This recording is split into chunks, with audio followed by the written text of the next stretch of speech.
જો અહીંયા કંઈક કરે છે, જો તડકે બેઠી બેઠી જો અરે શું કરે? કાંઈ નહીં, જો ઝાડવામાંથી ખડ કાઢો. હા ઉગી ગયું છે બધું ખડ, જો આ પાછું વાવી દઈશ એટલે ઉગી જાય. આ ખડ કાઢી નાખું ને હા એટલે સરસ થઈ જાય ઝાડવા એમ. હા હજી આમાં માટી નાખવી પડશે, જો હા તો આ બધું ખડ કાઢી નાખ્યું. પછી ઈ કાઢવો પડશે આ ખડ. આ શેનું ઝાડ છે કે તો આ એ તો મને નથી ખબર છે. 100 પીસનું છે. ચા હવારના ફૂલ ઉગ્યું હતું, જો કેમ અત્યારે પડી ગયું? શું ખબર તે છે, પાડી નાખ્યું છે. એથી પડી ગયું. બે ઉગ્યા હતા. આ પીળા અહીંયા તે રાખી દીધા. આ શેનું ઝાડ છે? 100 પીસ ના હે, જો આ બધાય.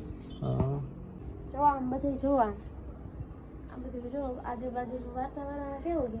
બધા ઉપરના હોઈ ગયા હશે, બધા કોઈ જાગતો નહીં હોય આપણા બે સિવાય. તું એક જાગસ એટલે તો આ બાજુ આવ્યો. મેં શું કરે નવરી થઈ તો મેં કીધું આ કાઢી નાખું. જો કેટલા બધા ખડ છે બધું. હા જો તો ટાટા બાય બાય બધાને.